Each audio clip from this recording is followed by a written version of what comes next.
Then it leads to you, Jeff, now at number 7. And from all your logic up to this point, you're going with a running back, right?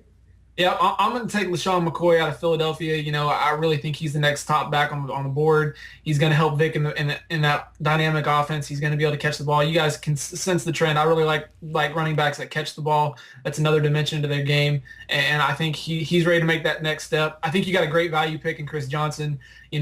Especially since you're in the middle of that draft with your pick in 6, you'll be able to get a decent running back on the way back to really count as some insurance in case Johnson does hold out. You're getting a top 3 pick, at an extreme discounted price. I've seen Johnson go as low as 2nd and 3rd rounds now, but I think that's way too low. Why LaShawn McCoy over MJD, Frank Gore, Michael Turner, Darren McFadden, Steven Jackson, any of those guys? Jackson, Gore, and MJD for me all have just a little bit of injury risk attached to them. Of course, you guys know I'm going to go that route. I'm not taking a quarterback, so you don't see me taking Vic at this pick. The big thing for me with Turner is he's a little bit one-dimensional. Yes, he gets touchdowns, but he doesn't catch much out of the backfield. So in my mind, that hurts his stock just a little bit. So, Jeff, you mentioned you're not taking Vic at that pick, but you are taking an Eagle, and that Eagles offense is so explosive, and I can't pass up on Vic. You might see I like quarterbacks in the first round. If I think the value's there, I'm not going to live by the running back rule necessarily. And Vic last year, I picked him up after week 1 as a free agent, and every week I went back and forth about whether I should start him up in front of Rodgers, and I rarely did. And there were plenty of weeks when he bested Rodgers. So I'm comfortable going with Vic with my number 8 pick here. And the thing with Vic is it's almost like you're getting a number 2, number 3 running back with him because he is so dynamic and runs a lot, and he's going to get you the occasional rushing touchdown. I'm still concerned that he's going to miss at least 1 or 2 games because he does open himself up to injury when he runs outside the pocket. But he's proven last year he's very extremely talented and that he's capable of carrying this team. Now that he goes into the season knowing he's going to be the number 1 quarterback, I think it helps him out a whole lot. So again, if you're going to take a quarterback this year, I think the 2 guys you have to take that early are Rodgers or Vic. Other than that, I'm staying away. All right, so here I am. I'll fully admit that a factor, not the factor in this decision for me is the hometown guy, Tom Brady. I am a Patriots fan, so I'm taking Brady at number 9. Oh, Phil, I love the fact that you put a picture of him with the goat up there. But here's my logic in this. 6 running backs have been taken now. So I'm looking at MJD, Michael Turner, Darren McFadden. You got into all the logic about those guys, Jeff. I could take the best available wide receiver, Andre Johnson. But then again, to me, after Brady, now that the 2 top quarterbacks, Rodgers and Vic, are gone, there's a drop-off to Breeze and everybody else. So, yeah, it's a hometown pick, but I'm taking Brady here. I'd still take one of the top backs, maybe in the receiver, and try to get a guy like Rivers and Romo on the wraparound. Those guys are going to give you not the exact same numbers, but pretty close to what Brady's going to produce. I think Brady's going to have a big year. I like Brady. I don't think he's going to be the record-setting quarterback he was a couple years back, but they kind of have that feel about him where they're really determined and ready to go. So, I think he's going to put up big numbers, but again, I would rather have one of the top backs or even the top wide receiver and then get a running back or a quarterback like Romo, Rivers, or Breeze on the wraparound. So with the next pick then, are you taking Andre Johnson? Is he your top receiver? I'm going MJD. You're such a hypocrite. I'm sticking with this running back. If you're going to let Jones-Drew fall to me, I'm going to take him. I kind of view him like Chris Johnson. He's a guy that last year was a top 5, top 3 pick, and now he's fallen because of some injuries. There's reasons that he's fallen. It's warranted, but I still think from what we've seen out of him in the in training camp and the way the Jacksonville training staff is handling that injury, I think he's prepped for a big year. And at the number 10 pick, I'm gonna take Jones-Drew and love it.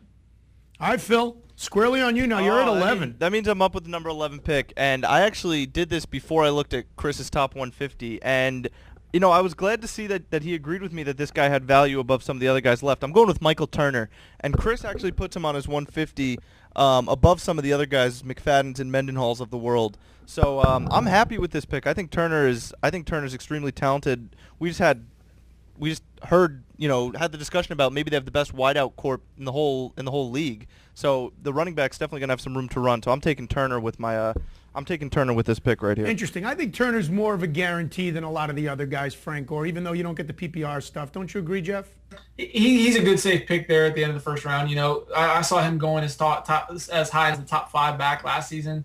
So you're getting him at a discounted price. I really think that Atlanta offense, as it continues to grow with Jones and Gonzalez and Douglas back now, they're going to be a force to reckon with. I really think, if they can get a guy to really spell Turner a little bit, just so he doesn't have to carry such a heavy workload, he's gonna be a guy that could be a steal for people in the first and second round. Okay, so to recap now, I have the final pick in the first round. And Jeff, I want your analysis about having the final pick, because there is logic around this on a lot of different levels, I think. We've gone Adrian Peterson 1, Jamal Charles 2, Arian Foster 3, Ray Rice 4, Aaron Rodgers 5, Chris Johnson 6, LaShawn McCoy 7, Michael Vick 8, Tom Brady 9, Maurice Jones-Drew 10, Michael Turner 11. So here you are. You won your league. You have the final pick and the 12th pick. I'm taking Darren McFadden.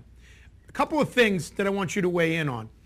The potential of Darren McFadden and what he could be, and you've told us before in previous shows that not to worry about the concussion. You think, or his orbital bone, he should be fine. But with the 12th pick, you do have the wraparound so you could take another guy. But I'm going to pretend this is a keeper league, and I'm going to lose a draft pick corresponding round. I want Andre Johnson with my other pick, and I'm taking him with the second round pick because then I'd lose a second round pick. I see Andre Johnson as a possible more of a keeper next year than Darren McFadden for me. What's your thought about that last pick in the draft? That's the key right there.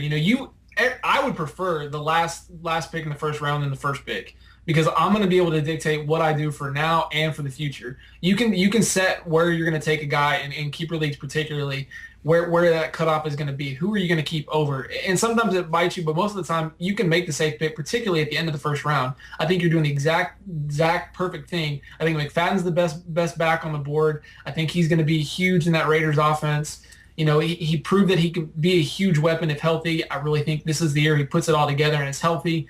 And then getting Andre Johnson in the second round, being the top wide receiver on the board, that's two very significant, very high-powered offensive weapons for you.